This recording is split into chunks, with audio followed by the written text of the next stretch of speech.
Hello everyone and welcome back to another video. This is Eisenherz and today I'm going to go over one of the most crucial skills for you to learn if your goal is to be one of the best. So without further ado, let's learn what it means to stay ahead of the meta. Decks in any MTG format are always bound to change over time. This is a very natural occurrence because new cards get printed and other cards get banned, so new strategies and counter strategies emerge. This just means that what used to be good at one point will not remain good forever because players will adapt their decks to combat the top. So if you're striving to play your best game, you need the best version of your deck at that specific time, and that means you need to find your deck's position in the meta, since, as opposed to goldfishing, we do not play our decks in a vacuum. This n-dimensional space we play in, aka the meta, is defined by what decks, strategies and cards you play in certain areas. So it could be your local meta, the German meta, the European meta or the global meta. Distinguishing between these different metas is really important because what C's play in Germany might be, and as a matter of fact actually is, very different from what C's play in Japan. The consequence of this variance is that what might be a good deck, strategy or just a good card to play in Germany might have much less impact if faced with decks from the Japanese player base. And as a side note, this is very close to the concept of ecological niches in biology. So this important fact is clear for most cEDH players, especially those that dabble in tournaments. Successful players understand that you need to A. Know what your meta looks like, so what decks, strategies and cards see significant play, what their similarities and differences as well as their strengths and weaknesses are. B. Evaluate the position of your deck in the meta, so what your strengths and weaknesses are, especially in comparison to the meta decks. C. Explore options on how you can change your deck and strategies to overcome the weaknesses of your deck, and of course exploit the weaknesses of your opponent's decks. And D. Decide on changes, while also understanding and accepting that every change will add resilience at one place by trading it for vulnerability in another place. This is what it means to not just adapt to the meta, but to stay ahead of the meta. I want to give you two examples of this, one very recent and one a bit older that might be experiencing a renaissance very soon. The first and more recent example is of how Zach Adler, the winner of the 2025 Top Deck Invitational, adapted his Blue Farm decklist to exploit the weaknesses of other top meta decks. Very infamously, half of the Invitational's top 16 were Blue Farm decks and the whole finale was made of Blue Farm. I compared all the lists and there were only very few but apparently impactful differences. One of which I want to cover because Zach mentioned it in a recent interview. Zach explains that by analyzing the games that he lost, he understood not only what the weakness of his own decklist was, but also of course what the strengths of his opponent's decks were and how to solve both issues at once. He understood that a matchup against creature-heavy lists like Kinnan, Rockthras, Magda or Sisay that also win via a lot of activated abilities as opposed to casting a lot of spells were what his deck struggled with, so he changed his decklist and strategy accordingly. He saw overperforming Mardu deck lists, playtested them in tournaments and decided to include aspects of those Mardu lists into his Blue Farm list with Professional Facebreaker, Delny Streetwise Mentor and Mayhem Devil. All of these cards work incredibly well with Tymna as a commander. Delny basically makes every other creature in your deck stronger by doubling their triggers, Professional Facebreaker adds another evasive mana and card advantage engine, and Mayhem Devil can profit off of the meta being so heavy on treasure engines like Tithe, Lotho and Tataru, using the damage triggers to not only clear the board of creatures, but also to pressure your opponent's life totals.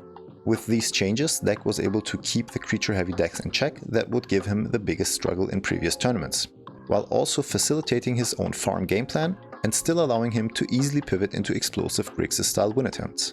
Doing that, Zach truly not just adapted to the meta, but he stayed ahead of what was happening, and with this level of analytical skill, he will keep staying ahead of the average cEDH Shaman grinder for a while.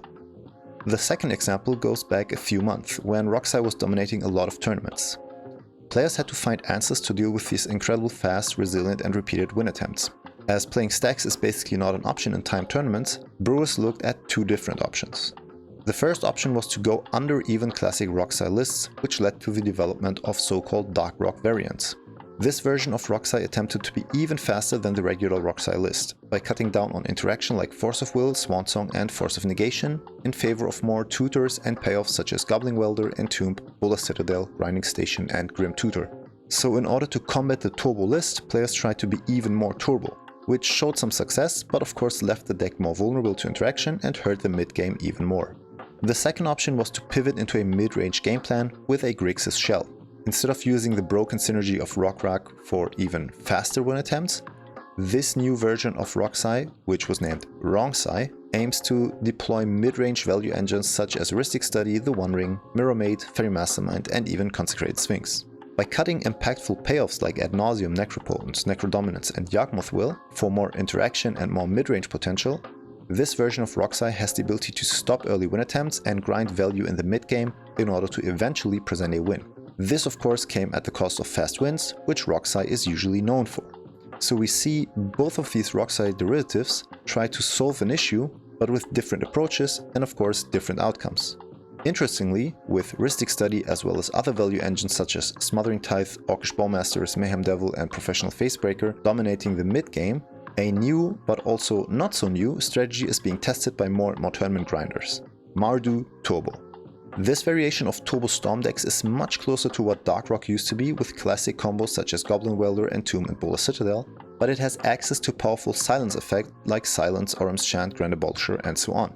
In the past, this strategy was very successful with Dihada and Rock Timna, but it significantly fell off over the last year or two. So instead of using the Rakdos core with added interaction and draw engines that Blue offers, brewers are now using the Rakdos core with silence effects that White grants access to.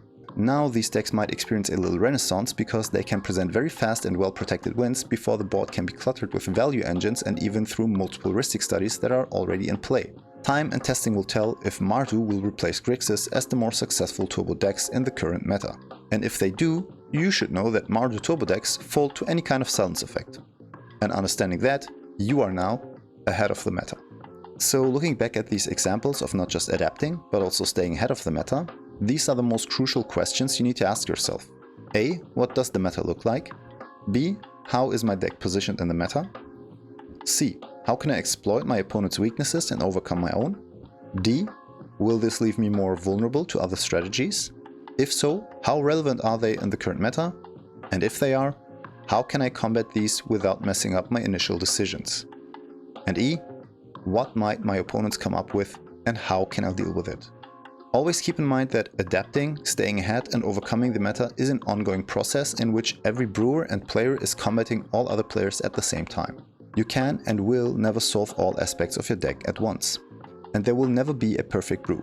But with a deeper understanding of the metagame, a thought-out decision tree on where to take your brew and what consequences come with each change, and of course accepting that you can't solve everything at once, you will be able to be one step ahead of your opponents, giving you the edge that you need to win just slightly more games than they do, even if you are seemingly playing the same deck. And that's it. I hope you learned something today. If so, leave a comment on how you go about adapting your deck to an ever-changing meta, and please make sure to like, share, subscribe, and consider becoming a patron. This is Eisenherz and auf Wiedersehen.